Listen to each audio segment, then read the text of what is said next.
Good morning, my fine feathered hiker friends. This is a Little Hike Mike, and I'm out on a little walk today around my neighborhood once again.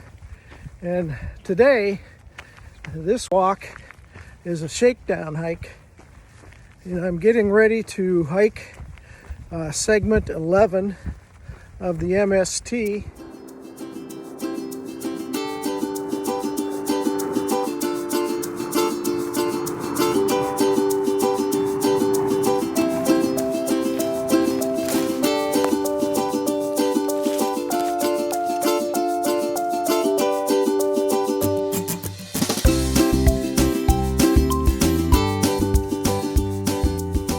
And just to give you a little quick description, segment 11 is a trail. However, it's designed for easy walking and hiking and biking.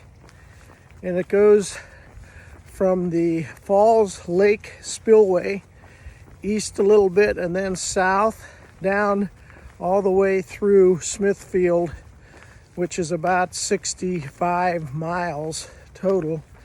Of course, one of the things that you're anxious about hiking 15 miles a day or so is, can you do it? So that's one of the first thoughts I had this morning as I was getting out on my walk is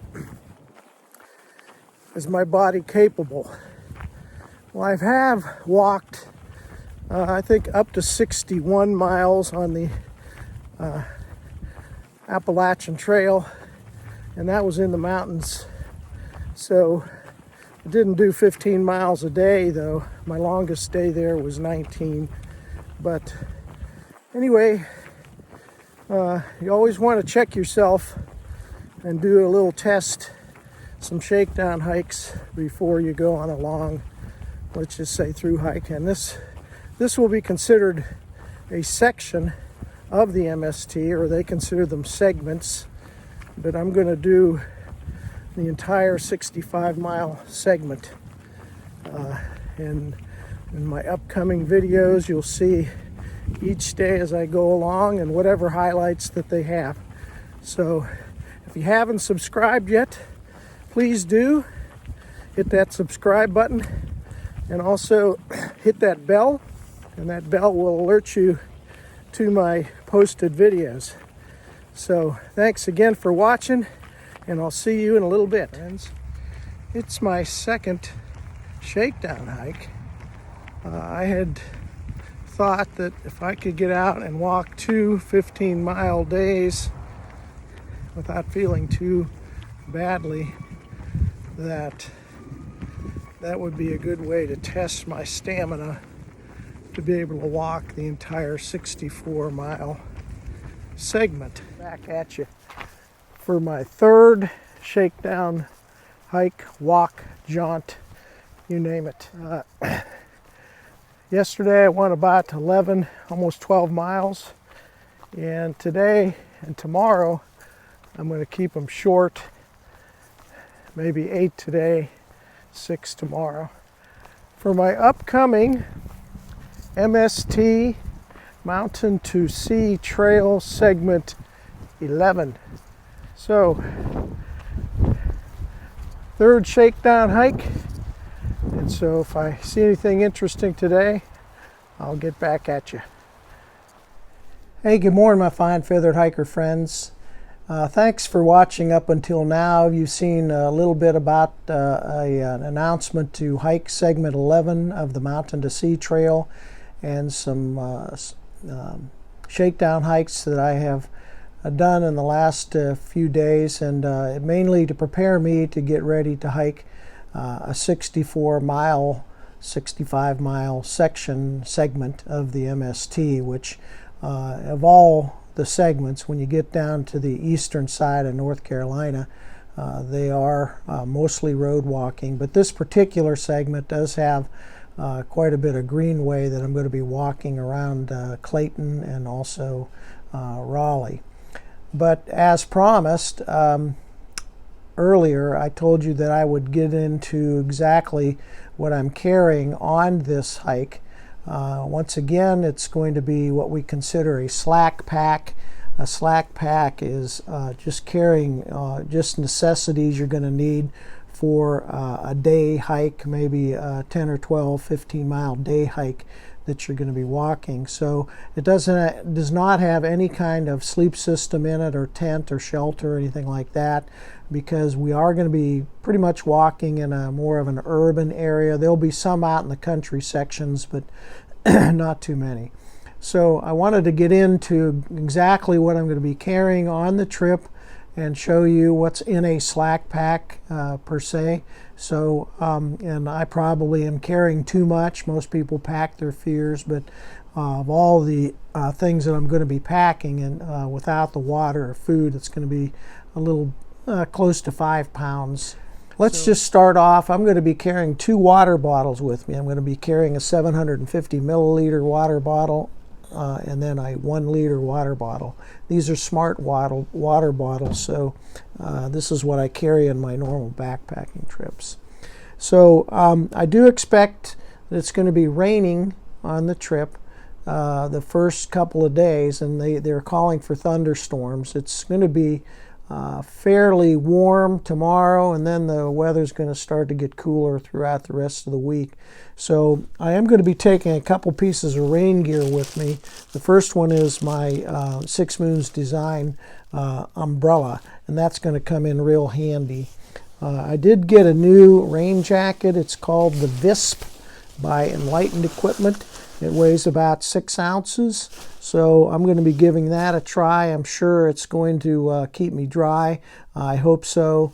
And I do have a rain skirt by ULA to go on my bottom section. So that's my 2 or 3 pieces of rain gear that I have. I also have a pair of rain pants just in case it gets really cold. I like to keep my legs as warm as I possibly can as I'm hiking along. Don't expect it to be snowing, but there may be a little bit of sleet or rain towards the end of the week. Okay, I also carry a sit pad with me.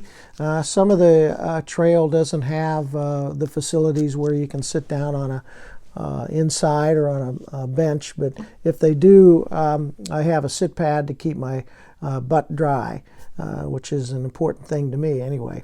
I am carrying a couple pieces of electronics with me. One is the Garmin InReach. The Garmin InReach is mainly for tracking the trip, and then also being able to send out locations to people that I really want to know where I'm at. And then I am carrying a GoPro camera. I'll be using that part of the trip. On the outside of my pack, I have a little bit of hand sanitizer. Some of the other electronics that I'm going to have is a Nikkor headlamp. I doubt if I'll be hiking in the dark, but I'm just going to carry it just for the heck of it. And then I have a battery backup charger. That's an Anker 10,000 milliamp charger. And then my power cords to charge my phone, my Nikkor, my Garmin InReach. And then also I'm carrying some extra batteries for the GoPro, and then a charging plug. And then that's all going to be inside of a dry bag that I put all my electronics in. Another dry bag is going to be for my food, mainly for just carrying snacks and lunches, because I'll be eating before I start the trail somewhere, and then when I finish in the evening.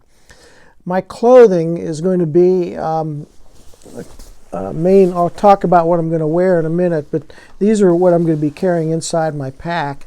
I doubt I'm going to start off with this, especially tomorrow, because the weather's supposed to be around in the high 60s. So it is a mid-layer OR hoodie that I really love.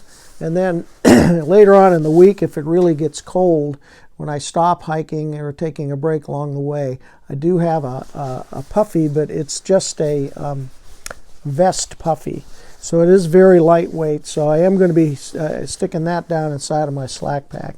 And then once again, you always pack your fears. I've got a pair of warm gloves and then a hat that's going to keep my head warm. And then there's a few various and sundry things I'm going to carry just in case items, and again, be prepared for the worst. Hope it never happens, but it's going to be a first aid kit. in a dry bag. I have some hygiene things like toilet paper and wet wipes and things like that, just in case there's not a bathroom handy and the urge hits. You got to go out somewhere behind a tree and dig a cat hole. I do have a trowel too that's attached to my pack. And then I have a ditty bag that has a few and sundry things in it, like an extra pair of contact lenses, some eye drops, things like that. But again, it may have a little bit of ibuprofen inside there too. And then I do have a repair kit, but some of this stuff you hope you never use. I don't think I ever have. I have started fires, and that's what's inside this kit also. And then I have a pack cover, ULA pack cover. Mainly, again, I have a lot of redundancy as far as keeping my gear dry, but this is going to go on the outside of my pack if it's raining. Okay, the pack itself is just a small, probably maybe a 15-liter pack, and I do have a liner in it to keep my gear from getting wet as best as I can. And then everything that I'm going to be carrying fits inside that. Roughly, with all that I've just shown you, is right around 5 pounds, not including the water that's in the bottle or any of the food that I have. So that's what's in my pack, and what I'm going to be wearing, especially on the first day. I'm going to be geared up for just warm weather, but maybe rainy weather. So I have a pair of lined shorts here that I love to wear when I'm hiking, and then I have a polyester short sleeve shirt that I like. And then I wear 2 pairs of socks. One is a liner pair, and one is a pair of wool socks. And then these are underneath my Ultra hiking shoes, and these are the 3.5s. So those are my shoe gear. And then, like I said, I do have a buff here, and this kind of acts as a face mask also. If I'm around other people, I can pull that right up over my face. And then these are the pair of Marmot rain pants. And again, I don't anticipate it getting really cold, rainy, sleety, or anything like that, but I do want to be prepared if need be. So I may leave these in the camper until those days that are forecast if it does get really, really, really cold and rainy and snowy. So once again, that's pretty much everything. And I appreciate you watching today. If you haven't subscribed, please subscribe. Hit that alert button, that bell, and then that'll alert you that I have posted a video. I am going to be trying to post a video along the way every evening. So I am hiking Tuesday, Wednesday, Thursday, Friday, and Saturday, and that'll complete the 64-mile trip. But this is not a backcountry woods out in the remote sections somewhere trail like you would expect. It is more of an urban area, and that's just the nature of the Mountain to Sea Trail at this point in time. And it is going to be showing you, there's going to be some highlights along the way that I'd like to show you in case you'd ever want to bike it, or if you want to ride a canoe down the Neuse River, because when you get past Clayton, you're going to be pretty much walking right along the Neuse River. And then we're going to get up to the spillway, and that's going to be really a good sight to see on the last day. So once again, thanks for watching, and I'll see you in the next couple of days. Thanks. Bye.